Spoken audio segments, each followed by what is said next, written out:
Brother, I'm going run a wild Hulk Hogan.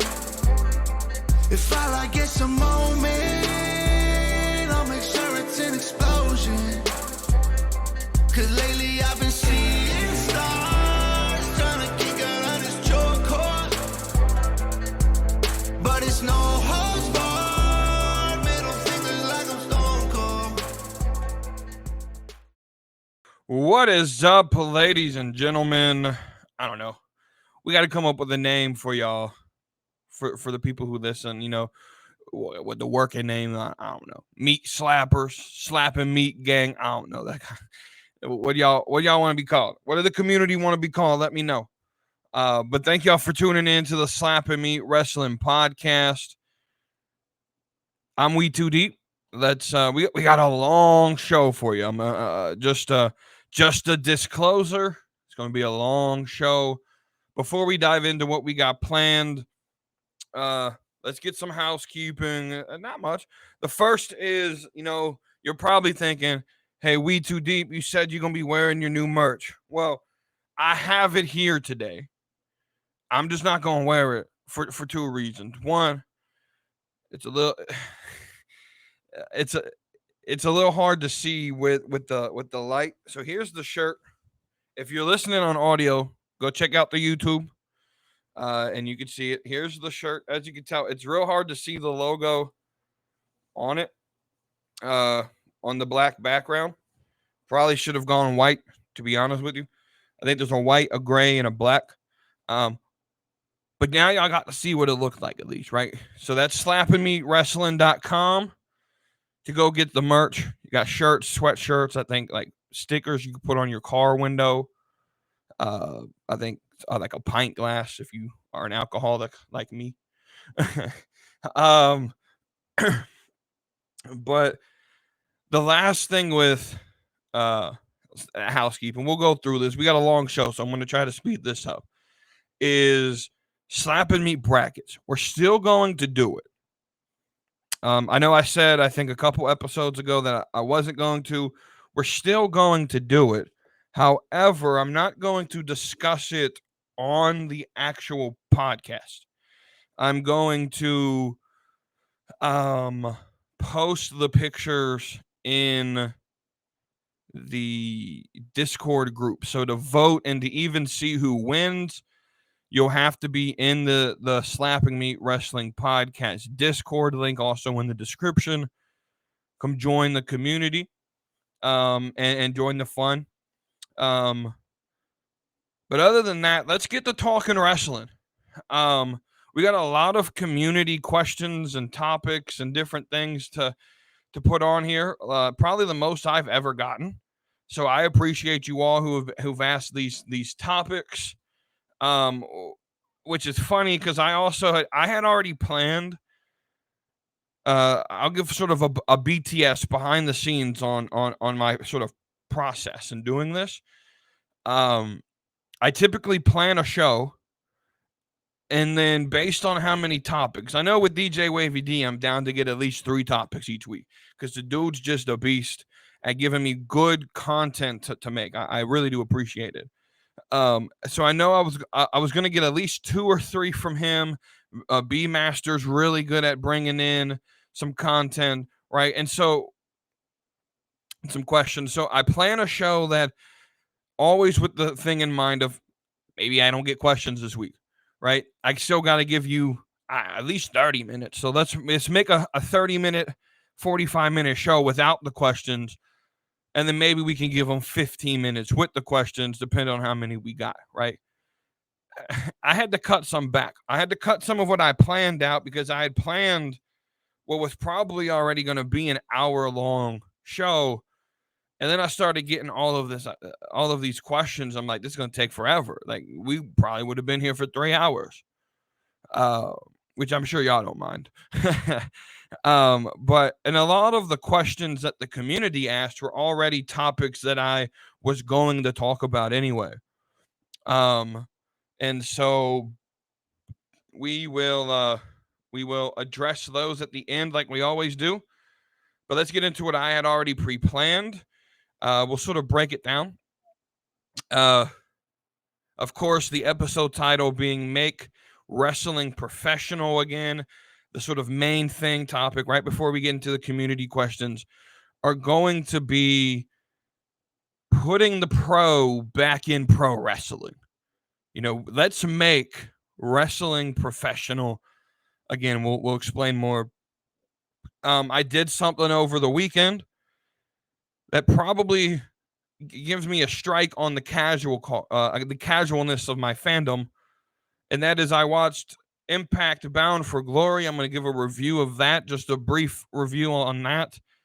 I had a discussion over the last week on CM Punk, and a conversation about if he doesn't show up at Survivor Series, does that hurt the overall show? And I want to give my take on that on here.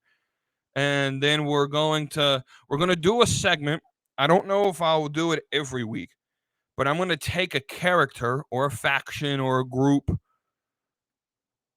and fantasy book them.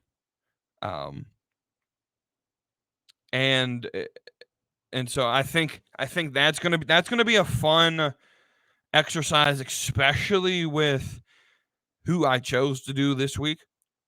Because there's a conversation around why I picked who I picked this week that I want to have going into that. So that's what I came up with. And then we got these community questions. Again, some more BTS. What I come up with, my script of what I come up with is ready by Friday.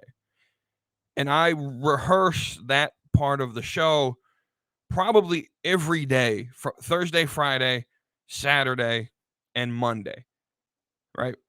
And then when I record, I already have it sort of brain memory of what I'm going to say. And that's why I do it. That way, when I get to but with the community questions, I don't ask for them to the day I record. I get them. I don't read them. I just copy, put in there, and sometimes I read them to make sure I don't need clarification. If I do need clarification, I ask for clarification, and then we just move on. I don't rehearse my answers, just straight off the cuff. Now, if you ask me, like one of them today is like build a top 5, this, that, or whatever, right? So when I see that, I do go ahead and list my people ahead of time so that I'm not sitting here for 20 minutes trying to figure out my answer.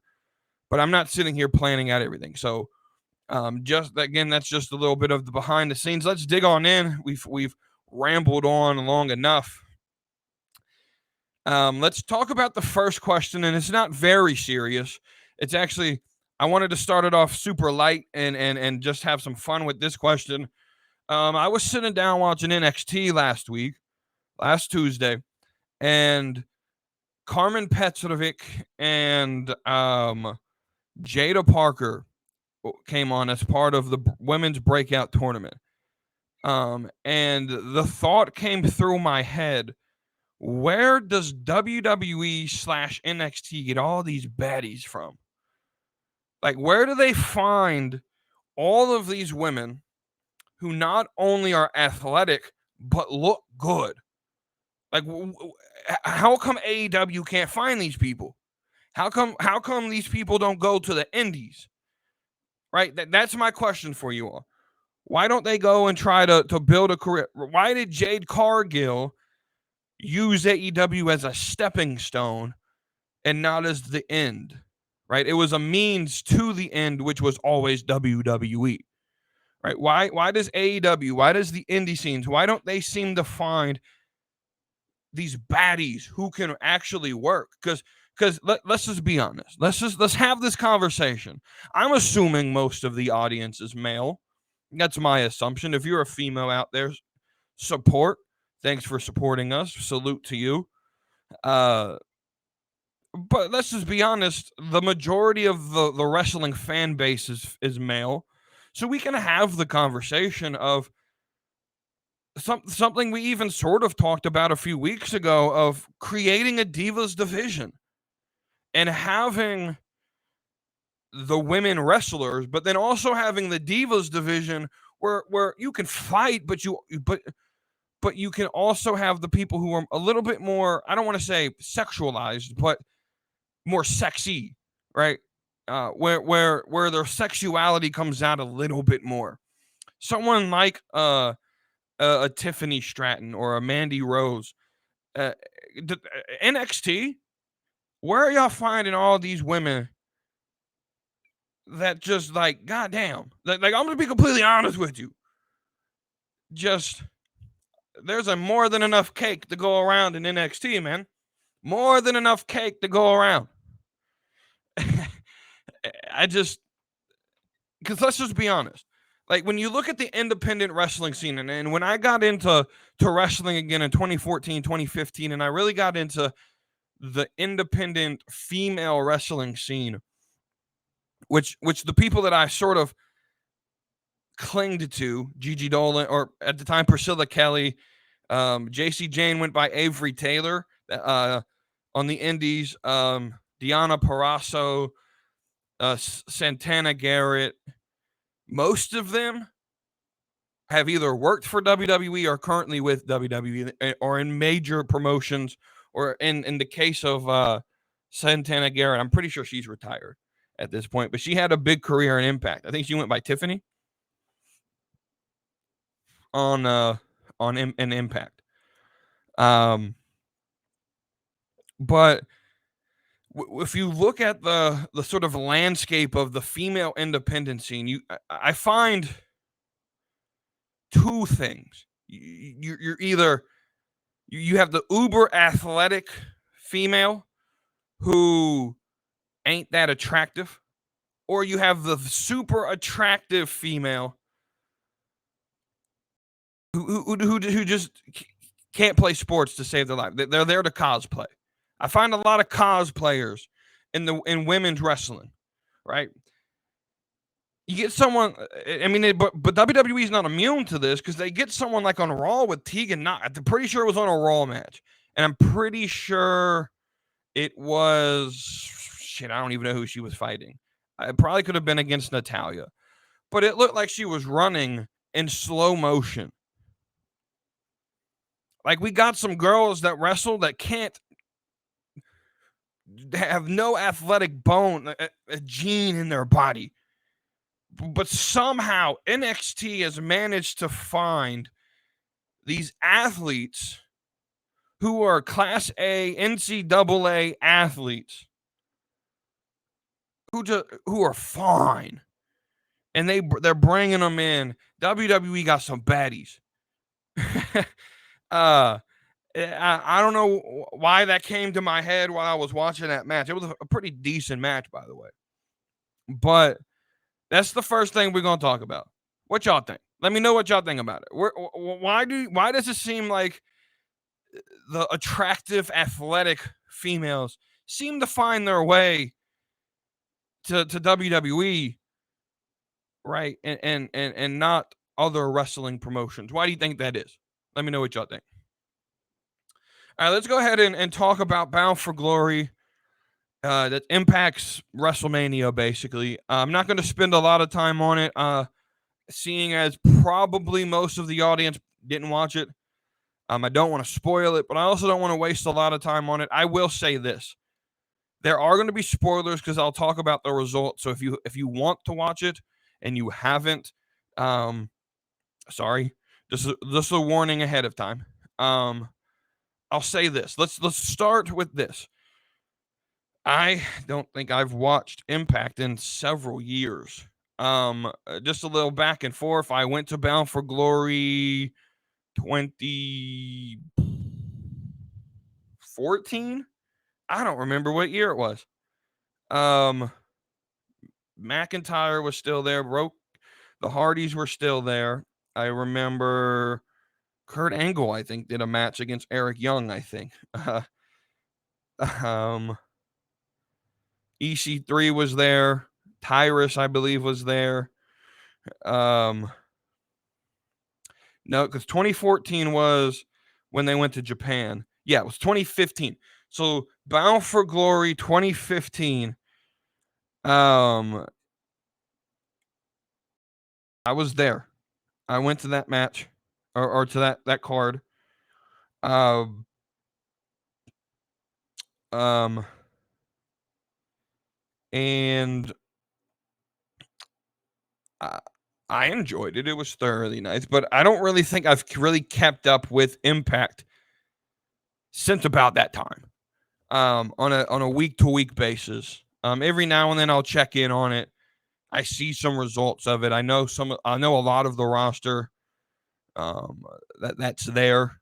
Um, but I tuned in because there were for several reasons. The first was the small sort of rumor that CM Punk may have been there. Just wanted to check that out. But more so, it's Bound for Glory. I assumed it was going to be a decent event. I just wanted to check it out, right? And most casual fans wouldn't check it out, wouldn't pay the $40 for it. But I went ahead and bit the bullet, and I'm glad I did. So let's. I don't want to talk about every match. I do. For the most part, I liked a lot of what I said. I'll give the overall general review as this. It felt nice that for once I could just sit and watch wrestling and not really care, right? I could just sit there and enjoy it. Because a lot of times with WWE, I try to sit there and critique the storyline and sit there. And a lot of times with WWE, I find myself just trying to critique too much rather than just enjoying the show. And it was nice for once to finally just sit down, watch a wrestling show for the wrestling, get a night full of good matches, and yeah, it just felt like a good show, and it delivered everything that I was looking for. Um, there were a couple moments though where that I want to call out that that that I want to bring up. So the first is this call your shot battle royal. Um, this was the fourth match I believe that came on. Um, and this is essentially, if you don't know what it is, it's a 20-person battle royal. Basically, they call it a gauntlet match. But what it is it's a 20-person battle royal. Once you get down to the final two, it becomes a one-on-one match in which the only way you can win is by pinfall or submission. Um, and I like that concept. It's essentially Royal Rumble and Money in the Bank because the winner gets to then, over the next year, call their shot at the title of their choice. So it's essentially Royal Rumble, Money in the Bank with this unique style of the final two having to be a normal match. And that's a fun match. And it was pretty fucking entertaining. It was a lot better than Royal Rumble. Because what happens with the Royal Rumble a lot of times is you just get a bunch of people in the ring and nothing really happens. This gauntlet match was a clusterfuck of fun. It was just fun. Um, but I do have one critique. And this is where I sort of back away from TNA Impact, whatever you want to call it. I sort of back away from it because they do the intergender wrestling. And I don't know if I've said it here or not. I'm not a huge fan of intergender wrestling. I'm just not. For several reasons. But the most important of it is excuse me, the realistic factor. It's not realistic. It's unrealistic for this match to end the way that it did. So if you don't know how it ended, you had Jordan Grace. Now she's a beast. She's a bodybuilder. She looks like she's fucking chiseled out of rock. Um, I mean, good for Jonathan Gresham if he likes that. To me personally, I'm not a big fan of the look, but I don't like it on men either. But she's 5'3". I looked this up to be certain. She's 5'3", I think 130 pounds. Bully Ray, if you don't know who that is, Bubba Ray Dudley. So they were the final two. He's 6'3", 280 pounds. So he has a 1 foot, 120 pound difference, I think is what it came down to, something like that. And you're going to sit here and tell me that Jordan Grace, a foot shorter, 100 and some odd pounds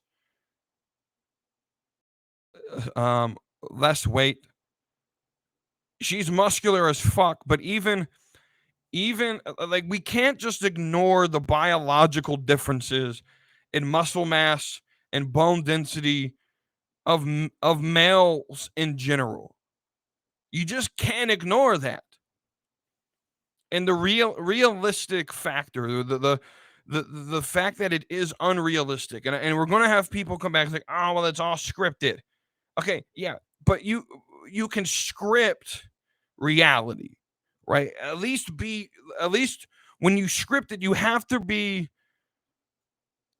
consistent with reality. You can't just come out here and book a 130-pound female to beat someone that's almost 300 pounds. It just doesn't work that way. And so I'm happy for Jordan, but she comes in here, she wins this match in the most unrealistic way ever by beating the biggest guy in the match. That was the only down point to me, right? And a night that had a lot of highs. This was the only down point in the match in the night for me, was how they did this. I'm just, again, it's supremely biased. I don't like intergender wrestling. I don't think it should exist. I'm not a big fan of it.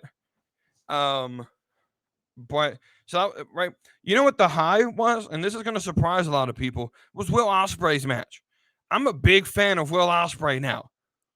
I think his finisher's still dumb as fuck and definitely going to lead to injury, but the dude can wrestle. If he could change his move setup just a little bit to make it a little bit more safer, right? But Impact did something for me. And Impact they booked their show the way that I like shows booked, right? AEW and New Japan and everyone that tries to justify this style where they do, like, every single match is fast-paced, super kick, no sell, acrobatics, and every match is the same pace. Well, things happen on an 8 to 14 match card when every match is the same pace. You tire the crowd out, one, but two, nothing feels special. And so with Impact, this was the only match that was super fast-paced. You had Speedball Mike Bailey, which I had never watched before. You had Will Ospreay, and they put on a banger of a match. It made my list for potential match of the year candidate. It's probably not going to win, but it was a damn good match. It was a fantastic match. I'm fine having a false finish type match where everything doesn't get sold. I'm fine having one of those on the card. But when you're AEW and you put 4 or 5 on them, or it seems like every single match does it, nothing seems unique. So, look, Mike Bailey, from first impressions, you're pretty good, dude. Will Ospreay, you've proved to me, you made it real hard in my head. I had you at the number 3 best wrestler in the world. You're really making an argument for me to move you up to 1. It's still the same 3. It's still Gunther, still Dragunov, it's still Ospreay. But a part of me wants to put you at number 1. Because that match was fantastic. I loved it. It was my favorite match of the night, which is surprising because it's the style that I like the least. But I think I like it the least because AEW overuses it. When it's by itself, right, and it's the only thing there, it becomes an attraction. But when every match does it, now it's lost the attraction to it, right? You lost why people care about it. Overall, though, I'm gonna be honest with you. With Bound for Glory ending, with them announcing that starting at what's Hard to Kill their next pay-per-view, they're gonna rebrand it back to the TNA branding. That's big, and part of me that has to lead to something. Something's coming. Is it a TV deal? Are they leaving Access TV and actually getting a deal on major TV where people can watch them? That would be big. That's what I hope happens. Call up Paramount Network, call up Fox Sports 1. With Fox losing WWE at the end of 2024, maybe you can work out a deal to squeeze you in on a Thursday night on like Fox Sports 1 or on the Paramount Network. Call Viacom up, put them on that Paramount Network or on FX where they show replays for 90% of their content. Right? But there's a potential that 2024 AEW is no longer sort of competing against WWE, but WWE sort of locked and secured in that first spot. And now we got a battle for second and third between TNA and AEW. And then you got fourth sort of waking up with NWA getting a TV deal with the CW, which is big because like 95% of American households have access to the CW, if not 100%. I don't actually know, but I know it's a major network in local areas to get the CW, and you're going to put NWA Power on it. I don't know the date. No one knows the date. I don't think they've announced it yet, but that's big. AEW's got some competition for second place. And WWE's looking back saying, see, we're first still. We're the primary. Y'all can battle back there for secondary, but we're primary. All right, and so TNA is going to be big if they can do this thing right. Let's move on. Next discussion is CM Punk. So the question is, does CM Punk not showing up at Survivor Series hurt the show? Because the argument that was made to me was, if CM Punk doesn't show up, it hurts the show. Where you have to take it a grade down. You have to grade it for what it was, or grade it for the like as if he's no showing changes the way the show should be viewed. Now, my personal feeling on that is that's unfair as fuck. And let me put it in a perspective us commoners may understand, because I used to have to write people up as a manager for no call, no shows, for actually no showing a shift, right? Now, if you were working at a shift, right, and you were scheduled off for a day, right, and you come in the next day, and your manager comes to you and says, man, I know you weren't scheduled, but you're going to get written up for no show on a day you weren't supposed to be here, on a day you weren't promised to be here, right? And the analogy fails because analogies always fail. No analogy is perfect. But is it fair to judge a show worse than what it was because a superstar who will not be promoted for the show and is not promised to be at the show isn't there? That's not fair at all. To me, that's not fair at all to the competitors who actually participate. If you're going to grade Survivor,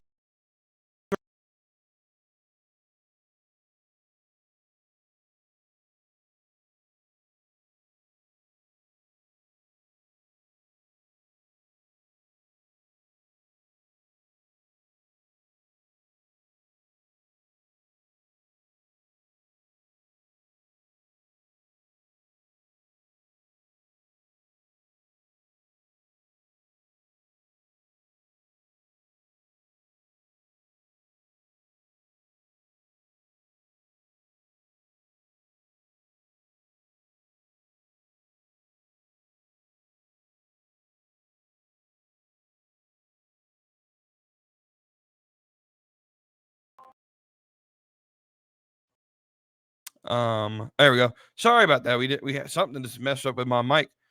And this is what I talk about. I don't edit none of this. Y'all gonna see the behind the scenes when the shit mess up. But if y'all are gonna grade a show for someone that wasn't promised, that to me that's just not fair. CM Punk is not promised to be there. And if your entire expectation is CM Punk has to show up for the show to be good, to me, that's completely disrespectful to the wrestlers who are putting on work to tell you a story. And y'all could say, oh, that's you sound too IWC. No, these people are putting on entertainment, and you're going to grade them down because one guy doesn't show up. So I don't think it hurts the show. But secondly, I think the second question is CM Punk needed in WWE? Is he needed? I don't think he's needed. I don't think he has to be there. WWE does not need him there. So I got a question. What do we do with CM Punk? Because obviously if he shows up, it's to fight Rollins based on all the teasers. So then the question becomes, what then? Do you give him the belt? Is he going to fizzle out in 3 months? What's the benefit of bringing in CM Punk to the main roster? Because I know where I know a good place. I know a good place to bring him. I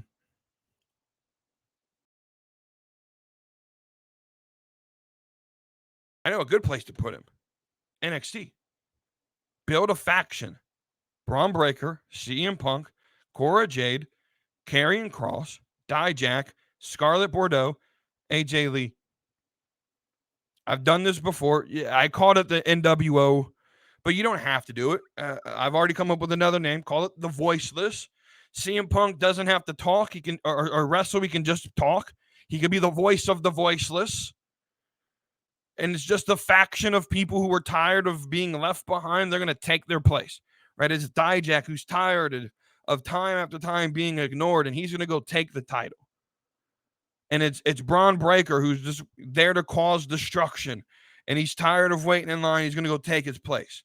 And it's Karrion Kross who was tired of having nothing go his way, and he's going to go take his place in line. And Cora Jade, the same thing. AJ Lee doesn't necessarily have to do much of anything. She could just be there. She could be sort of like the valet or person who distracts the referee, same as Scarlett Bordeaux. You don't have to put her in an actual match. You don't even really need AJ Lee to begin with, but if we're putting everybody else in couples, except for Dijak, but if you're going to have Karrion Kross and Scarlett and Cora and Braun, you might as well have Punk and AJ, right? But I think that's something, and it doesn't even have to be those individuals, but put them down there. His initial goal in going to AEW was to help get the young guys over. They didn't want to listen. You know where they will listen? NXT. Put him on NXT. Put him on NXT. I promise you it works. Put him on NXT. You could still get the match with him and Rollins. How? Well, you build this faction. Here's how you do it. You have Braun and Dijak backstage during a promo at Halloween Havoc the next 2 weeks, shaking hands. Maybe see Karrion Kross in the background. Maybe see Scarlett back there. Maybe Cora Jade, right? And all of a sudden, all the stuff played out at Halloween Havoc in the background. They're making this faction deal in front of our face, right? And then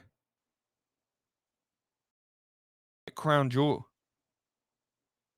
Seth Rollins gets attacked by this faction. And then that leads him to want to know who it is. So the Friday prior to Survivor Series, CM Punk debuts. Or you can just debut at Crown Jewel CM Punk. I don't think you debut him. You can't just go and debut him at Chicago for the pop. I'm sorry. If you're going to put him in a match, if he's going to debut at Survivor Series, it can't be in a match because you got to build the match. No one wants the match if there's no build. At least I don't. So if he's going to show up at Survivor Series, it can't be a match. But then the match won't happen till WrestleMania, right? Punk will be a benefit. It'll be a plus to the roster, but he's not a needed asset to the roster. And when we fantasy book Cody here in a minute or two, I think I know what we can do with Punk to make him interesting, and you'll see here in a minute what that is. All right, so the next topic before we get to that fantasy booking is Pat McAfee has announced or is alluding to the fact that he hasn't re-signed with College Game Day yet. And there's a huge call to get rid of him on College Game Day. I'm gonna be completely honest, the older crowd that watches College Game Day just isn't a big fan of him. I think College Game Day tried to appeal to the more college frat guy audience, and people just don't like it. And so I don't think he'll be here I don't think he'll be there next year, which gives me a question. If he comes back to WWE, first off, do you want him to come back? But second, these commentary booths could be fire, right? We got, speaking of commentary booth, I forgot to mention this when I talked about Bound for Glory. Tom Hannafin, which used to be WWE's Tom Phillips until he had a leaked message about him face fucking somebody. Bro, when I read that message, if y'all don't remember it, go look it up. Tom Phillips, WWE. Bro, legit, straight up, sent a message over phone, over text, about wanting to something about like face fucking. Bro, and I about fucking died. He was on like a plane or something.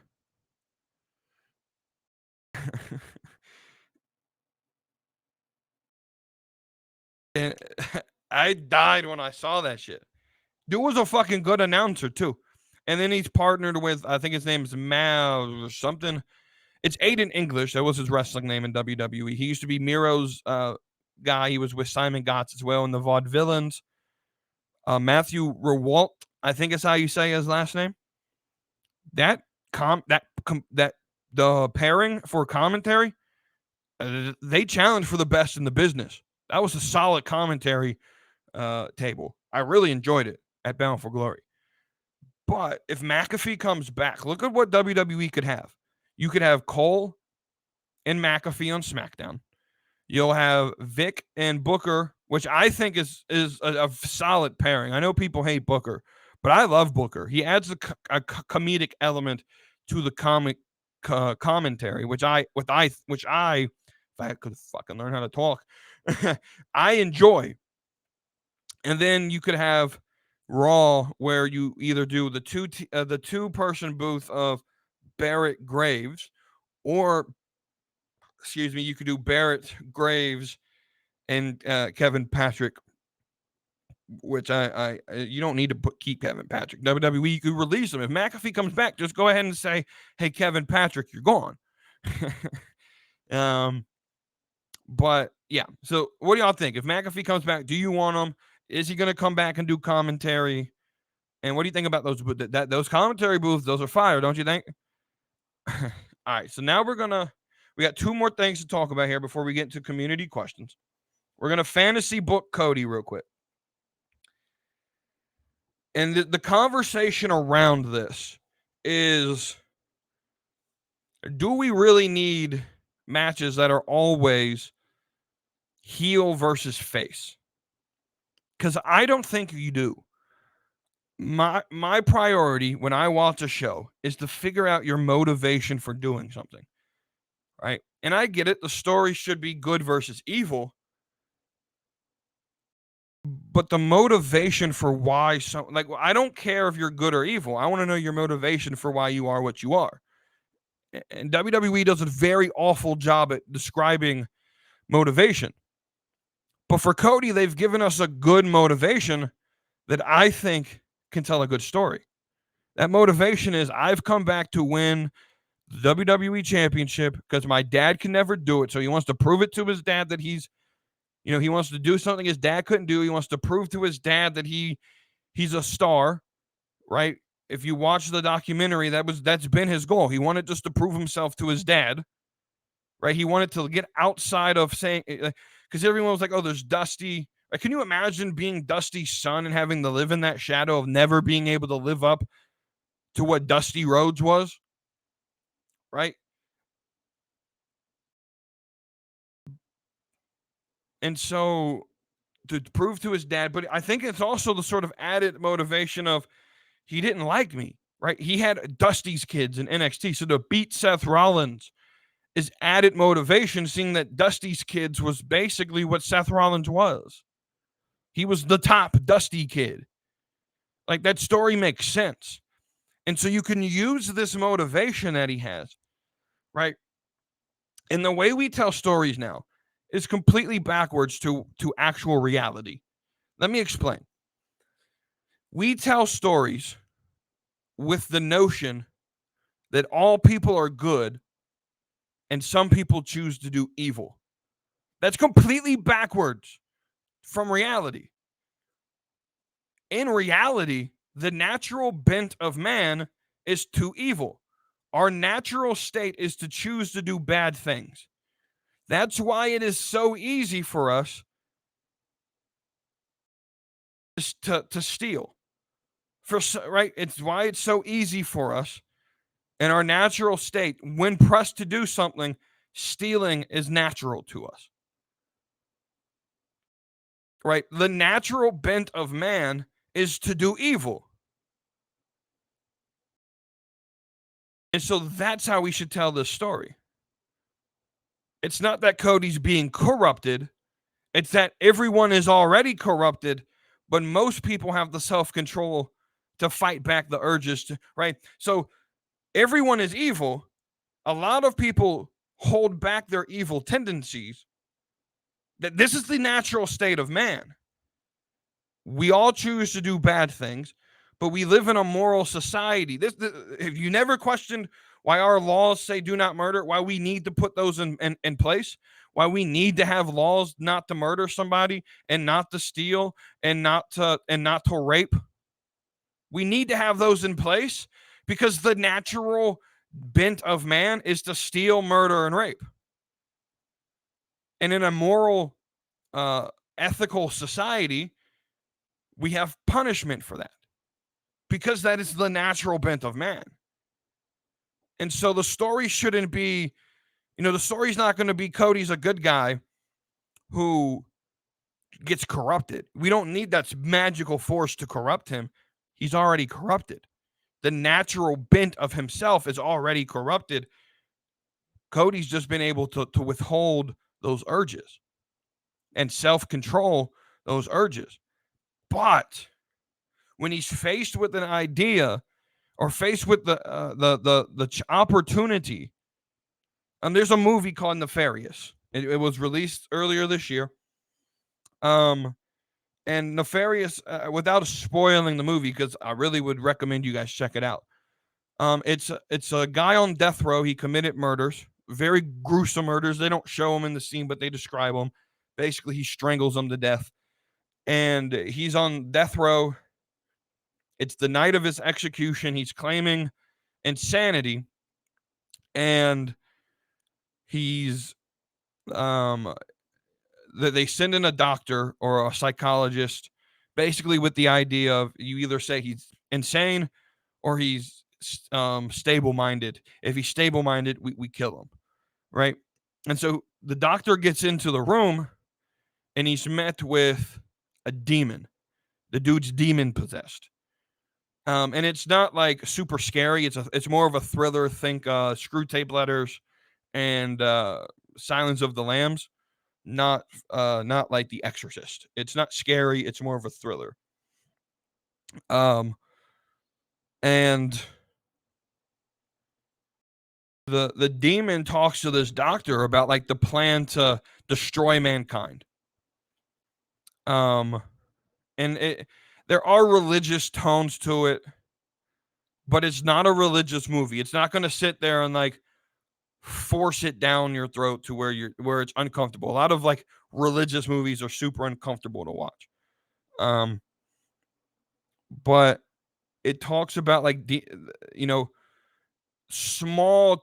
It's not like possession is one of those things where like it just happens. The demons don't the demon says we don't force ourselves upon you. You have to give us permission. And how does that happen is small temptations. The stealing of the toy car at 5 years old. Right, that's permission, right? Just think about all the different temptations you've had, the lie, the temptation to tell a lie, stealing a toy car. And ultimately it becomes full possession when you give in to do something as bad as murder. And it's a cool way to think about just what happens in the sort of spiritual realm of if you believe in that stuff. I think it'd be cool to you, right? But the idea of just like small temptations leading to permission for bigger things to happen.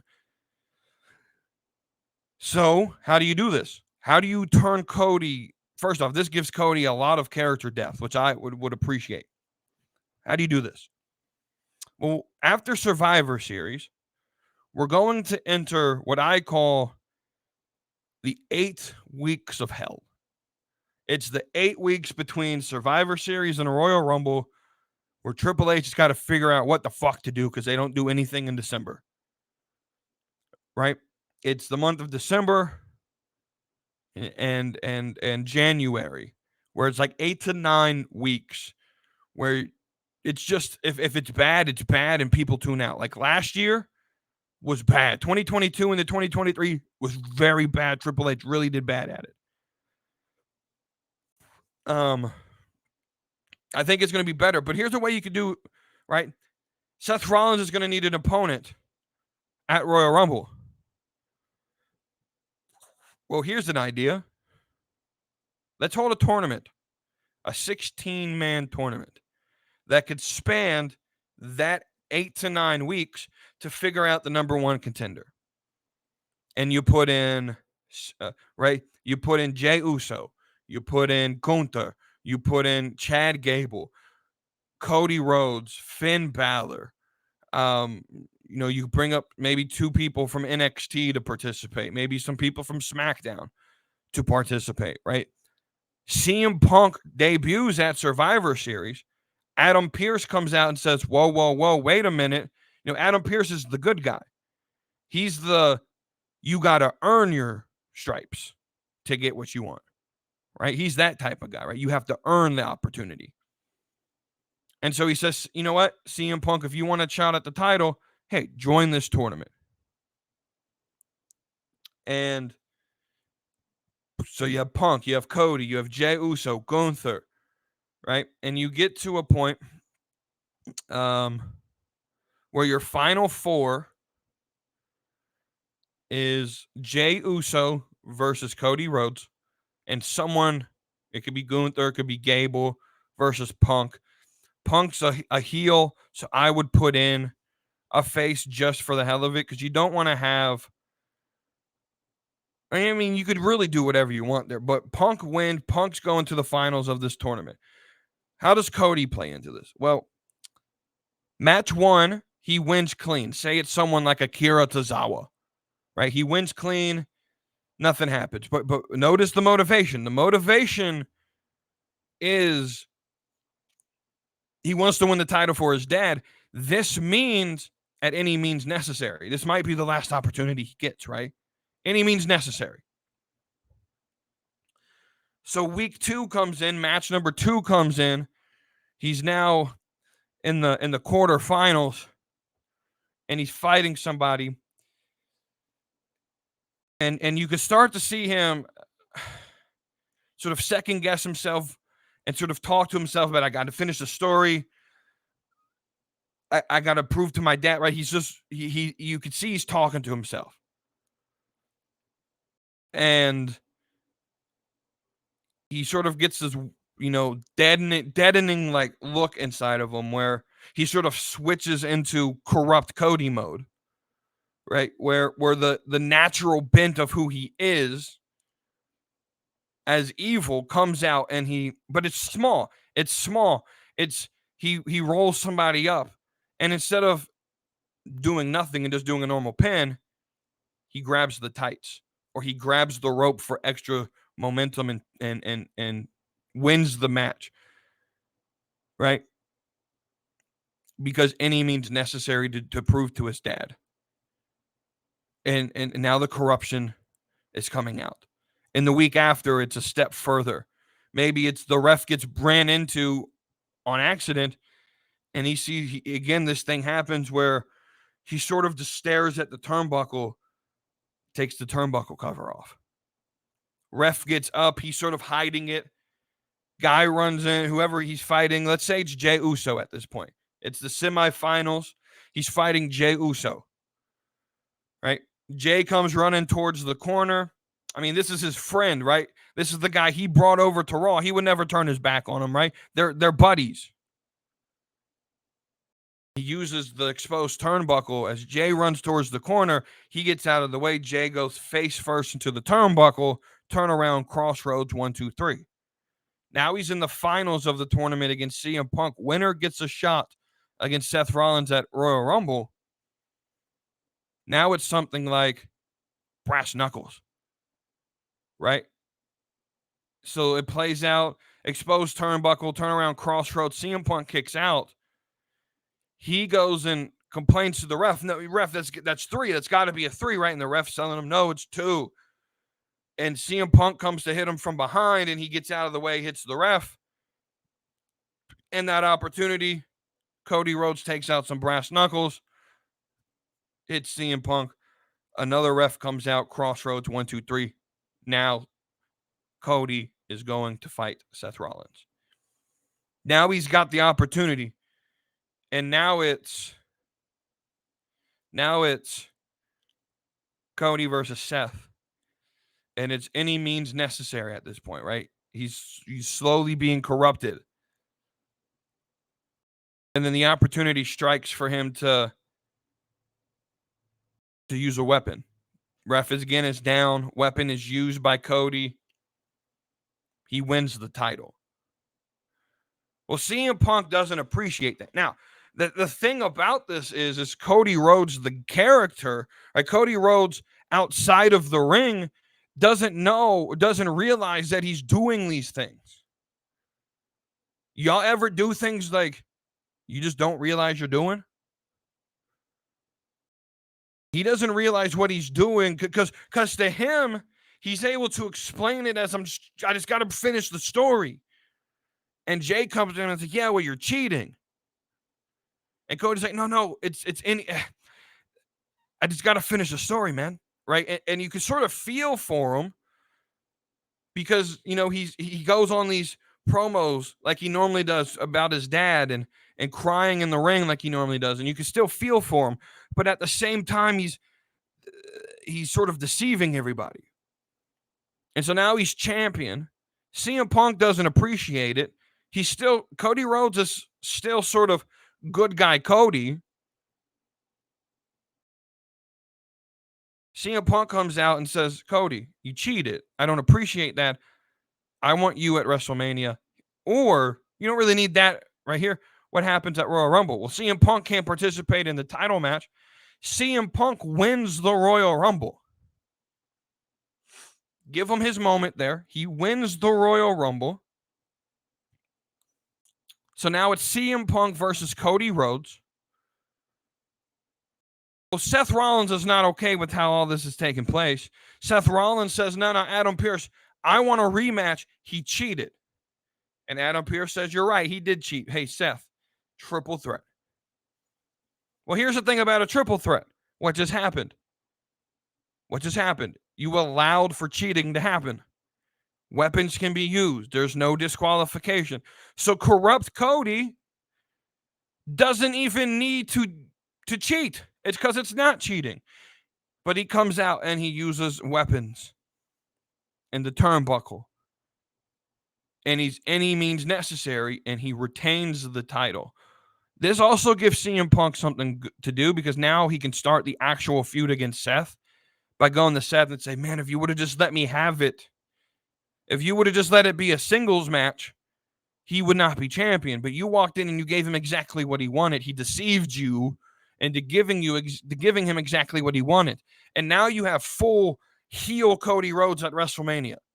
You have full heel, the corruption's complete. There's no turning back. He's corrupt Cody. He's the American Nightmare, by the way. He should probably be a nightmare. Nightmares are scary, not superheroes. But you could play a little ode to Dustin Rhodes as well by him coming out and saying, "Oh, this is the natural Cody Rhodes. This is who Cody Rhodes is. Naturally, this feels good to me." Right? This is what the American Nightmare is. This is who I naturally am. Right? Does this not feel like a better storyline than what Cody Rhodes has been doing? That's an exciting story. We don't need good versus evil all the time. Because I'm sorry, but most entertainment isn't just the boring good versus evil. It's complex. And to sit here and assume that because casual fans may not be able to understand, all of that, I think that's stupid. Honestly, I think that's disrespectful to the fan base. Hey guys, I know you want good stories, but I don't think you're educated enough to understand how to figure out a storyline. I don't think you're educated enough to understand the complexities of human interaction. I don't get the argument that we can't have face versus face with actual motivation, because that's how actual humans interact. Where people have different motivations into why they do things. Right? Let me know what y'all think of that. What do y'all think about that booking for Cody? Also, give me sort of suggestions on who you want me to book. Understand though, when I do fantasy booking, this isn't what I want. I don't just forget the history. I use the past to dictate what I book in the future. Right? So this isn't just like, oh, I'm going to book. Right? It has to be an active thing now that actually is happening. Right? So, but don't ask me to do Roman Reigns, because I'm not going to do it. I refuse to book Roman Reigns, because I don't know how that shit's going to be, and I refuse to even try to touch it. But let me know who you would like me to fantasy book. I find these exercises fun. Let's move on to the main thing. Let's make professional wrestling professional again. I have a problem. We have a bunch of man-childs running companies and wrestling in companies. It's pro wrestling. I'm sorry, this isn't just, we have a bunch of little boys in a man's world and people who don't understand that it is a job. Right? This isn't just a little game, it's a job. So I got problems over the last month and really the last year. So I got examples of independent wrestler. I got examples from WWE. Got examples from AEW. Don't say that I'm picking on AEW, because I got examples from everybody. We're going to start with an AEW case, and that's Edge and Ricky Starks. This promo, however it happened, it's unprofessional. Right? It's unprofessional. Ricky Starks and Edge, that interaction. Come on, y'all. Be professionals.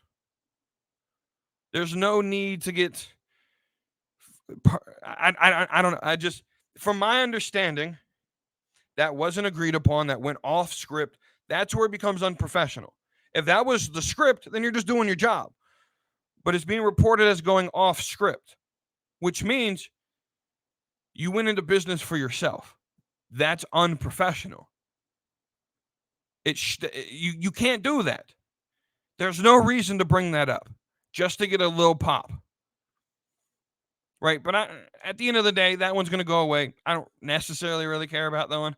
The next one's Mercedes Moné, where I get it. You're at a meet and greet. Someone asked you a really stupid ass question. Whoever is quoted for saying there's no such thing as a stupid question is stupid, because there are some stupid questions out there. Some people be asking some of the dumbest shit I've ever heard in my life. So this person comes up and asks, like, oh, is it true you left WWE because of creative differences? She's not going to speak on it. First off, why do you think that was a good question? Right? But the way she responded, while I agree with her, that's none of your damn business. You got to be professional with it. Be like, hey, I can't talk about it. She caught an attitude, and that's not needed. And it's not the first time this has happened. Where Mercedes Moné, to me, feels like someone who got a little bit too big for her britches. And now she thinks she's better than the fan base. There are wrestlers out there that think they're better than us. Like, actually not playing a gimmick like MJF, but are actually better than us. And that we're like the scum of the earth, and they don't need to entertain us. Bitch, excuse me. Bitch, without me, you won't be getting paid. That's my reaction, right? Mercedes Moné could have handled this a lot more professionally. Here's my WWE example. Cody Rhodes and Jey Uso. You win the tag titles at Fastlane. You come to the press conference drunk as a motherfucker. Was it funny? It fucking was. But guess what? You're on the clock. If I came to work drunk as shit like that, I'd be fired. It's not professional. We need to put professional back in wrestling. You're a professional before you're a wrestler. Right? The next one is not recent. It's actually pretty old, from this year. I saw a video, I'm pretty sure I already talked about it, of MJF at a signing where he's taking these toys, and I understand he's a heel, I get it, but he's taking these toys and he's signing them and he's flinging them, fucking yeeting these motherfuckers like 20 feet away from the table. I'm sorry, MJF. That toy was $40 itself. The autograph was probably $40 to $50 in and of itself. So now you're talking, I spent $100 on a toy to get it signed, and you're going to damage it, or the box. And people are like, well, get it authorized. And no. Here's the point. Don't be flinging my personal property, my dude. Look, you could be a dick to me all you want. That's fine. You could call me fat. You could go cut a promo on me. You could call me a stupid moron. That's cool. But when I come to give you something to sign that's expensive, that's personal property, don't fling the shit halfway across the damn room. That's unprofessional. You could play a gimmick while still being respectful of people's items. But the biggest and most unprofessional, the last example, y'all knew this had to come. Y'all knew this was going to be one of them. The last example, the biggest and most unprofessional of them all, Sniff himself, Tony Khan. Just everything he does to me is unprofessional. He cries on Twitter. His entire like Twitter. Just go to Twitter and find out how he's unprofessional.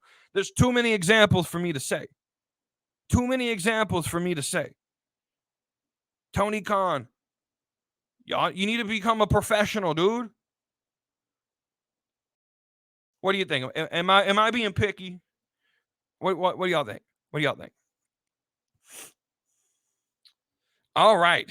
I told you this was going to be a long one. Let's move into these community questions. We got B Master, who gave me 1, 2, 3. B Master gave me, I think, 3.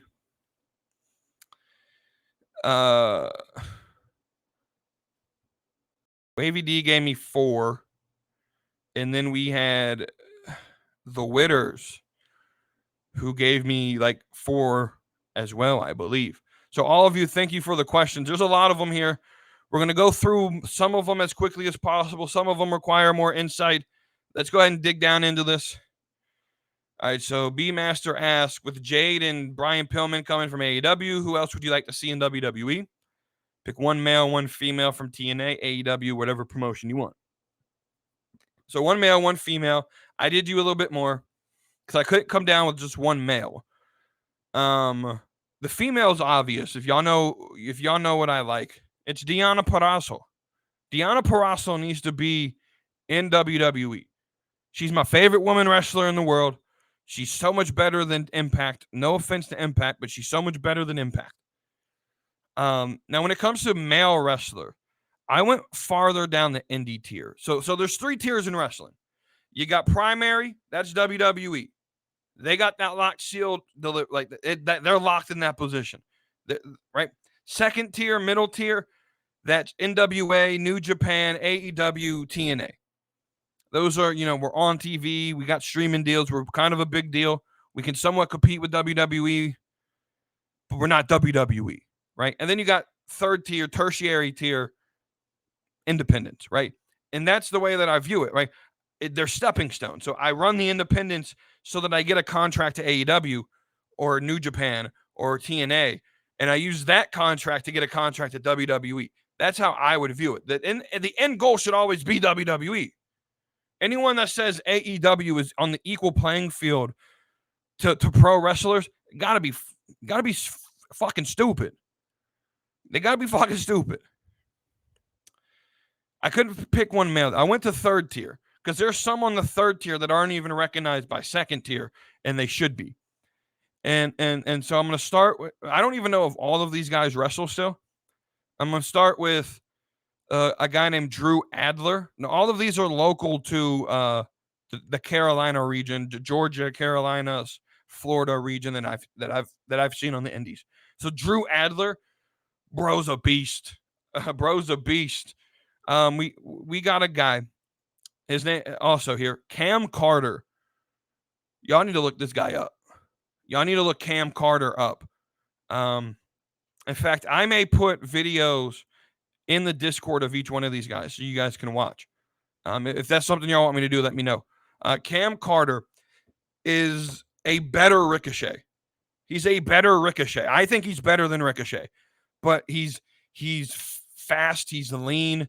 He can do all the flippy shit, but he can also, bro's a beast. Then we got a guy here named Corey Hollis.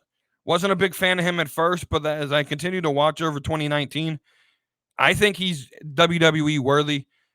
And then we got Lucky Ali, who, again, just like Cam Carter, he should be much higher than what he's being disrespected for whatever reason. Dude's a beast. And that's super indie tier.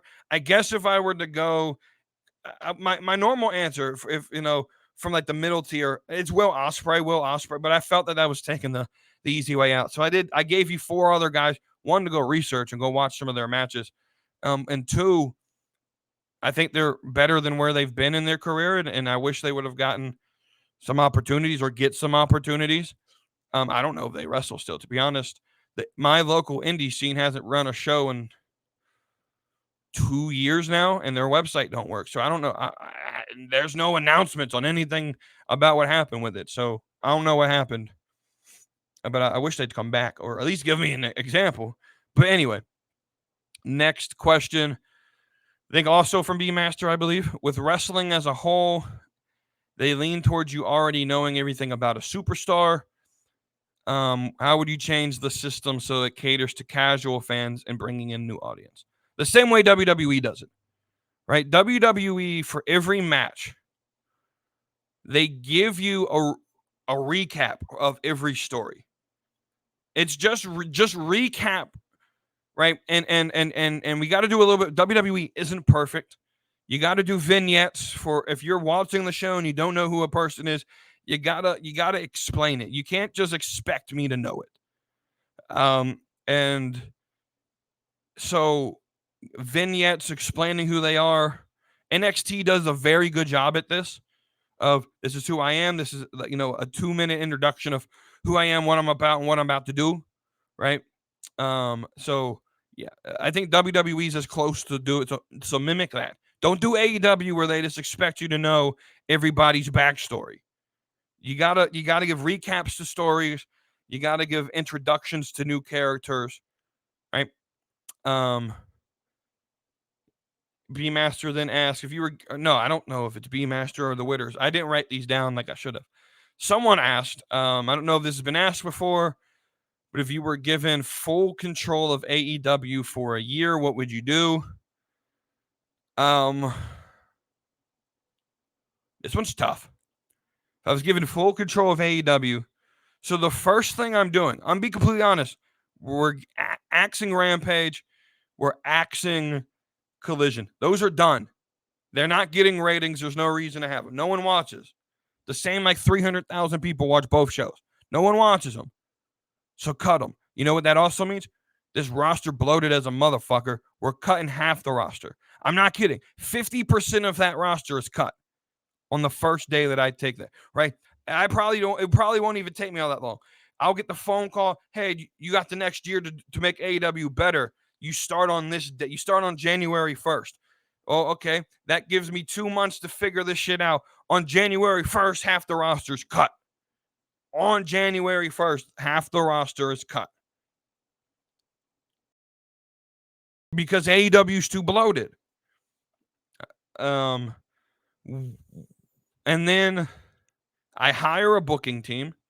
I write into law of AEW, into whatever sort of board or into whatever sort of system that they have. I'm writing into law. It cannot be reversed. Signed, stamped, delivered by Shad Khan, that Tony Khan cannot, when he comes back after this year, cannot come back and remove my booking team. That there has to be a booking team. Tony Khan is no longer in control of booking. That's going to be written into some bylaws in the company to where Tony Khan can't replace it without Shad Khan's approval. And then we're just going to book the show for the casual audience to be interested in as well. Because the number one thing I hear from AEW fans are, well, we're not booking for the casuals. Well, that's why you're not growing. That's why you only have 700,000 people. Because you're the other 1.5 million, they're not interested in what the hardcore fans want. But they're interested in wrestling. A lot of the casuals would love to watch your shit if you gave them content they would like. I don't know if I would honestly change anything else. It wouldn't necessarily be the people on the brand. I'd cut the roster. But other than just like making sure Tony Khan, I would set up systems to make sure Tony Khan cannot take control of creative. And then I would just let it run itself, because I don't necessarily think it needs anything other than like presentation wise, they're fine. The problem is booking, and the problem is Tony Khan. And so I would spend a year to put systems in place to where Tony Khan cannot remove these things when I leave. So it's not like a complex, like, oh, I would do this month. No. It's real easy. Day one, cut half the roster, get rid of Rampage, get rid of Collision. And then the rest of the next 364 days is build systems, put systems in place to when these 365 days are over, Tony Khan cannot come in and remove what I've put in place. It's a booking team. It's producers that actually give a fuck about safety. It's systems to make things marketable. It's instilling characters and character development, and not just wrestling matches. It's building. I would get approved on the first week I'm there to build a performance center for AEW. I would heavily focus on building the women's division, not just one match a week, if that. I would lean away from the uber the large amount of tag team matches and Canadian destroyers. I'm putting in a banned move list that actually will be enforced. And if Tony Khan removes it again in the bylaws, he's not allowed to remove it. And if he does, then his dad has the legal right to fire him and remove him from the company. Putting in systems to where Tony Khan doesn't have to do anything. In fact, he's encouraged not to do anything and just let the company run. That's what I would do. Because the problem with AEW are not the wrestlers, really aren't the fans. It's not the presentation. It's Tony Khan. That's the problem. There's not much to fix. It's like a week and a half of work, and then I could sit there for 50 other weeks and be fine. But it's making sure Tony Khan doesn't have the authority that he wants in the company. It's putting people in positions of power and instilling them with the power to tell Tony, no, man, it's in the bylaws here. We can't do this. Like, create systems to where Tony Khan can't destroy this thing. That's what I would do if I had a control of AEW for a year. I'm cutting the roster because it's too bloated. You're spending too much money. Now I could go into deeper depth about who I would cut, but I would have to look at the roster to do that. And so that may be something that I do in the future, of actually going through the roster and getting rid of people. But we're not going to do that on this episode. But a basic platform, a basic overview of what I would do is half the roster gone on day one. We're cutting the 2 shows that are just basically extra unneeded shows. And then we're putting in a booking team, building a PC. Like, within the first month, my work will be done. And we're putting in systems that we can activate that Tony Khan cannot remove, or else he removes himself from the company. Right? We get another question here. What show would you like to see Jade on, and how would you book her first 6 months? Let's answer that first. I'd like to see her on NXT, and I would have her come in, beat Becky for the title, and then just have a dominant title run. That first 6 months, she just doesn't lose. How long does it take for her to get her first loss? Probably about 6 months. So I'd have her show up at Deadline, be Becky, be a challenger to Becky at Deadline, defeat Becky at Deadline, and then hold the belt till SummerSlam.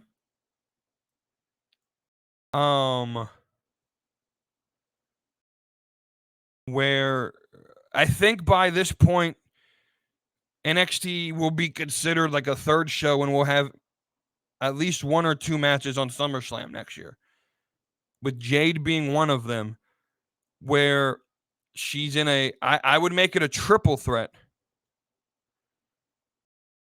where she loses the title, and then she goes straight into a feud with, like, Bianca, right? And then I don't really know who she loses to first. I don't really have an answer for how long until she takes her first loss. That's a hard question to ask. It depends on the direction they really move her in. Does she have a match at WrestleMania? Probably this year, yes.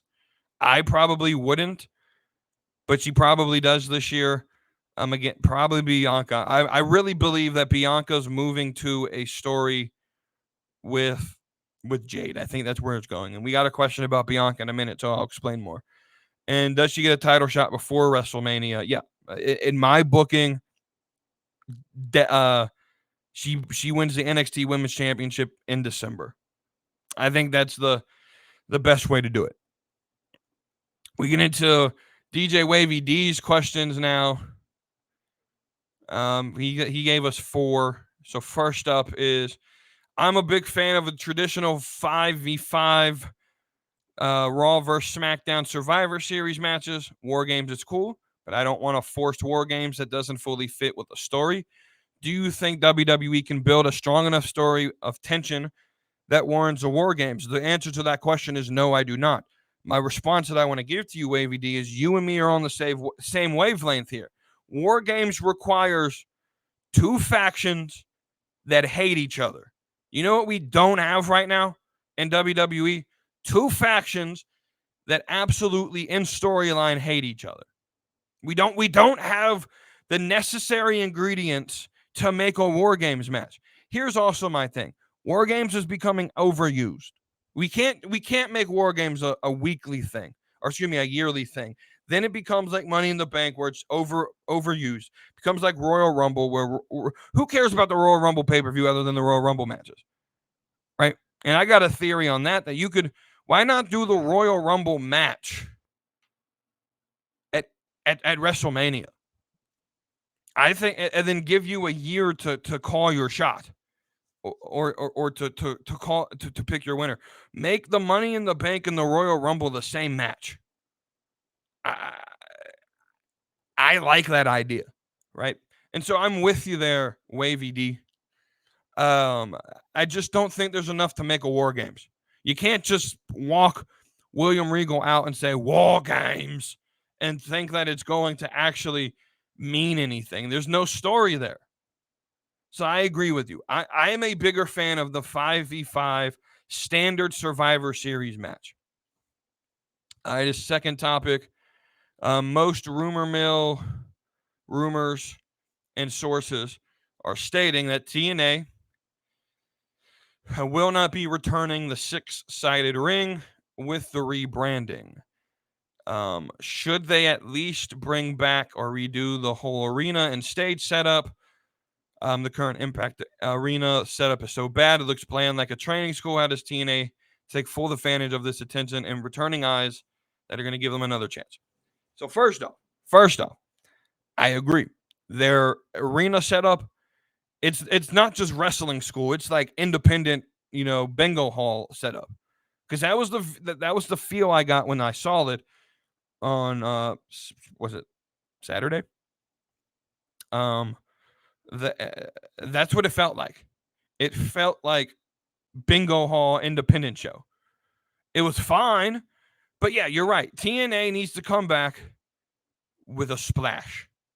They need to take advantage of the fact that this move could put them at number 2 ahead of AEW. It really could. And so I understand not bringing back the 6-sided ring. I've never worked in one. I've never worked in a 4-sided ring either. But I've seen people in Facebook groups that I'm in that are wrestlers or old referees and who have worked in 6-sided rings before. And I've heard other people who worked when TNA had the 6-sided ring basically say it's a pain in the ass to work in. So I completely understand not using it. But yeah, at least you got to bring back some sort of cool looking. So you gotta make your stage design at least look like WWE. You can't look like you're running bingo halls. You gotta make it important. But I really feel if you bring the essence of what old TNA was, I think you really have the potential of making this the number 2 wrestling product. Because you got so many good wrestlers down there. You're telling very interesting stories. I think that gives you an advantage. And here's the thing. TNA actively will go after the casual fan, I believe. AEW, I don't think, wants them. They want to be a little clique. Right? They want to be the in crowd that only they can enjoy what they're watching. I think TNA and Anthem Entertainment understand we have a good opportunity. And this is why I think they need to get on a major network. I mean, when you got NWA going on CW, you have SmackDown leaving. Why I suggested something like Fox 1 or FS1 or FX was SmackDown's leaving Fox. Now you're not going to put TNA on Fox. They're not going to put you in a primetime spot for TNA. But you can go to FX, or you can go up to Viacom and say, hey, put us on Paramount Network. Y'all run Bar Rescue and Yellowstone reruns. That's about it. You could put us on in primetime and get a live audience for once. Right? So, yeah, I think there's an opportunity for TNA to really make a big impact, all pun intended, for on the industry with this rebrand. Wavy D's third topic, given reports that neither WWE nor Bianca want to turn her character heel. How does WWE spice up or alter her character to keep her not only in the good graces with the kids, but also the more hardcore fans? And if there isn't a way, does WWE just stick with the kids and tell the hardcore fans to deal with it like they did with Cena? So ultimately, I think they're going to do the latter, and they're just going to say, deal with it. But let's sort of address this issue. I don't like the idea that Bianca Belair can't market to kids and still be a bad guy on TV. I don't understand it. Do kids not like bad guys? Then what the fuck is the Rhea Ripley love? People love Rhea Ripley. The last WWE event I went to, there were kids wearing Rhea Ripley shit. I don't buy the story that Bianca Belair can't be more unique and more complicated because the kids won't understand it. Here's my honest response to it. Fuck the kids, man. Quite honestly, fuck the kids. And it's going to come back, well, you don't have kids, so you don't understand. No, fuck the kids.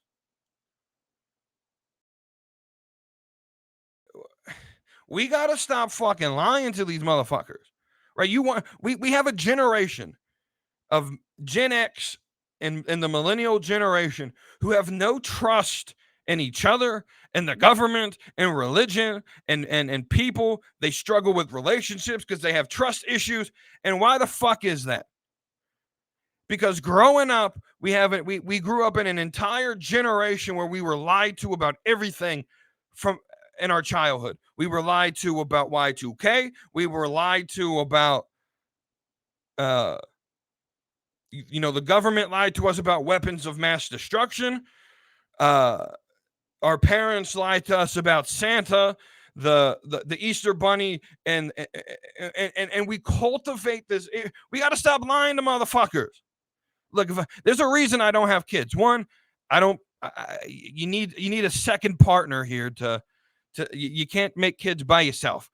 But two, and the more important one is financially. I think a lot of people's problems is they have kids and they're not financially stable to take care of themselves, so then they go into poverty. I'm not putting that on. That's not fair, right?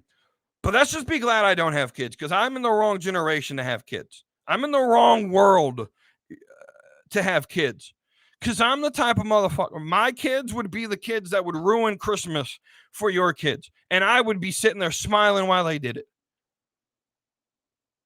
We got to stop lying to kids, man. You know whose job it is to parent your kids? Not WWE's. It's yours. So if Bianca Belair turns heel because it's better for business, because her character's boring as shit, and she turns heel and it's more entertaining, right? You know whose job it is to tell your kids that it's fake? Yours. Let's stop fucking playing with these motherfuckers. Oh, you're going to ruin their imagination.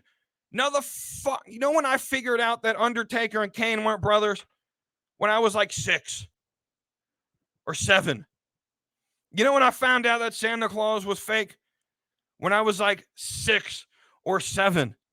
And I asked for the same Washington Redskins helmet because I lived in D.C. and everyone, I went to the mall and I liked it and I asked for it for 3 years straight. Never got it. Right? We got to stop lying to kids, man.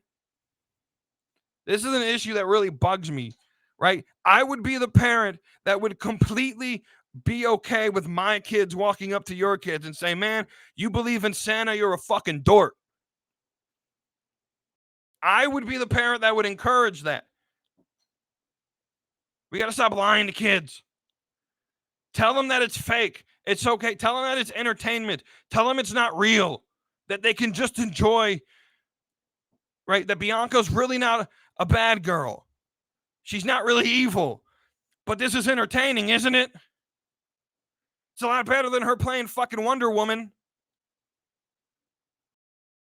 Right? I don't get the argument. I really don't. I'm tired of this idea that WWE has to dumb down everything because the kids watch. I don't like that. I don't like that at all. Right? Nerdy or Wavy D's, excuse me. There's too many D's that I know. Wavy D's next question gets into this as well about like role models.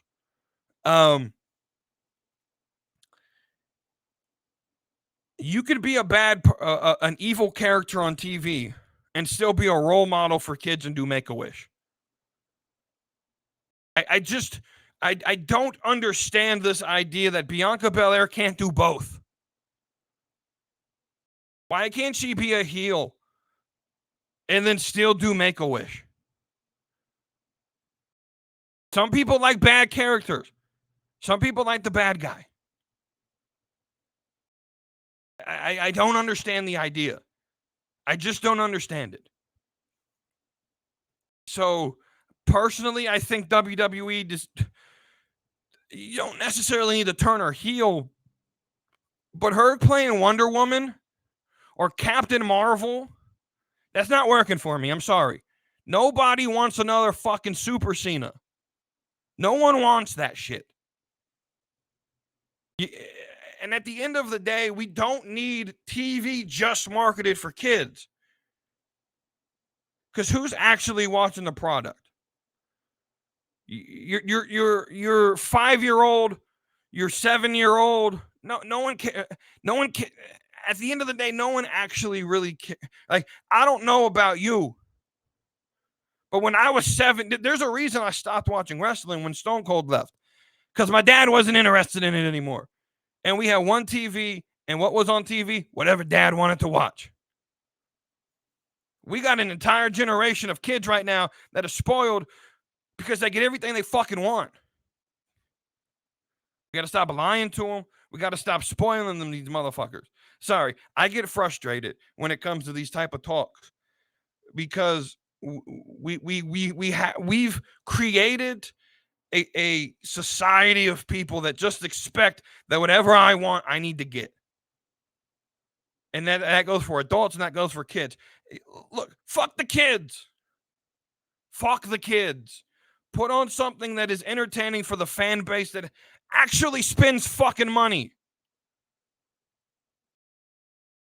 Oh, but the parents, they take their kids. Okay, good for them.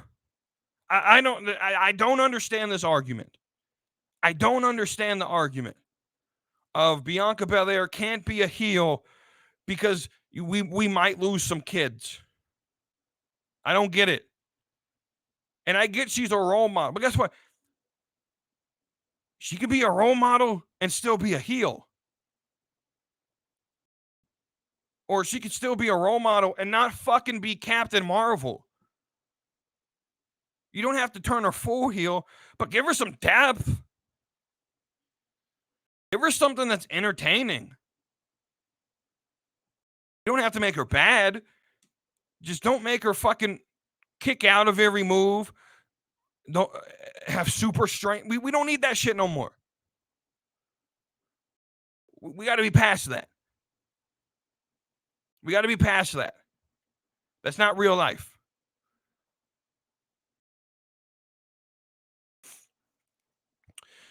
Wavy D's last topic is it fair for wrestlers to feel responsible for entire groups of people and demographics in the fan base? For example, Bianca in the African American community Drew McIntyre and the Scottish European base, Asuka and Shinsuke for the Japanese base, or even when they push the Middle Eastern descent wrestlers while they doing Crown Jewel. No, it's not fair. So here's how I look at it. If you want a role model, people are going to find role models in whatever they want, right? And not everyone's role model is positive. So the idea is like, should Bianca Belair feel pressured to be a role model for African American women? I don't think she should be pressured to do it. If she wants to be on that platform, go do your thing. No one's stopping you, right? If Drew McIntyre wants to be a role model, here's the thing. It's probably going to happen no matter what, right? It's probably going to happen no matter what. And so is it fair? I don't necessarily think. It depends on what you determine as fair. That's an interesting word. Fair is subjective. People are going to be role models no matter what. Like, people will look up to the weirdest people, right? The fact that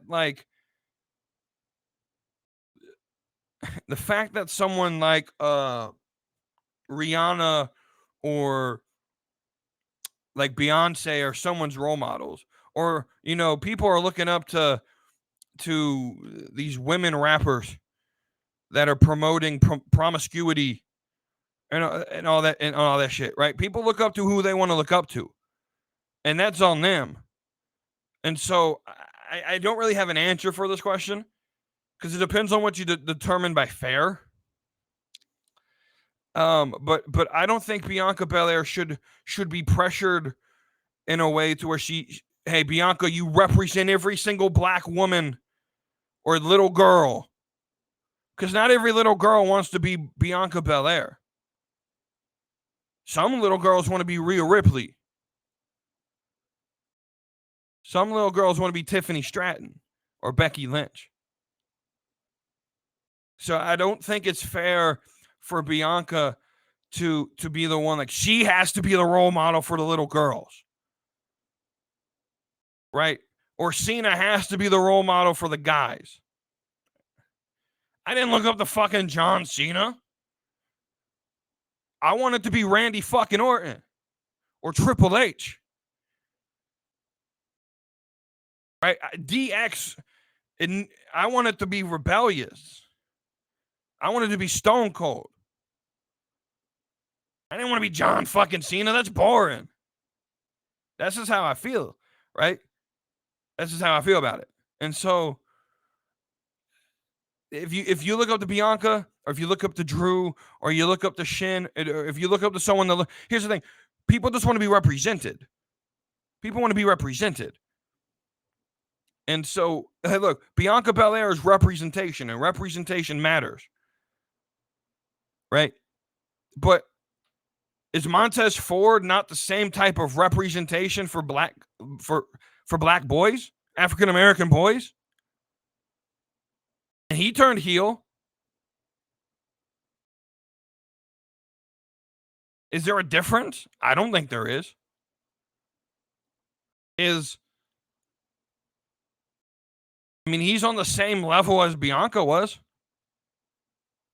Meeting with TKO on in New York on the side of Wall Street. They're on the same level. They're getting the same push. Why does Montez get to put some depth in his character and Bianca doesn't? Some girls want to be the good girls. Some want to be rebellious like Rhea. I don't think it's fair to say Bianca's got to be the role model for the little girls. No, she doesn't. This whole issue, like I said, fuck the kids. That's how I feel.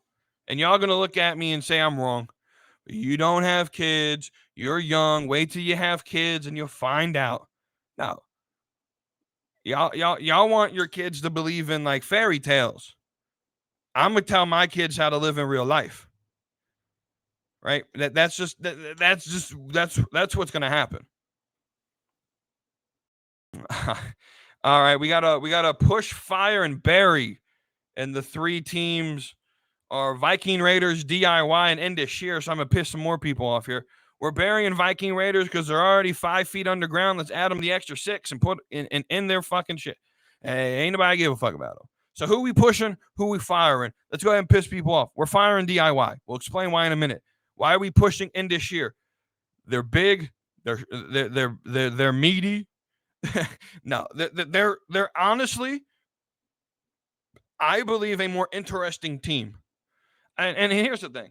The fact of the matter is we saw DIY for 4 fucking years in NXT, and they didn't draw the fucking penny. I don't want to see that shit again. I saw them for 4 years, and it got boring real fucking quick. I don't want to see that shit again. So just for the fact that I'm tired of even seeing Johnny Gargano and all this shit, I don't want to see that shit. Push in this year. That's literally the reason. I'm tired of seeing DIY.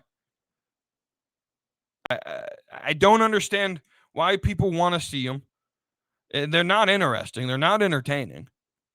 They put on some good matches in NXT, but when you see them for 4 years straight and nothing else happens, they turn on each other 3 times in 4 years. I don't want to see that shit again.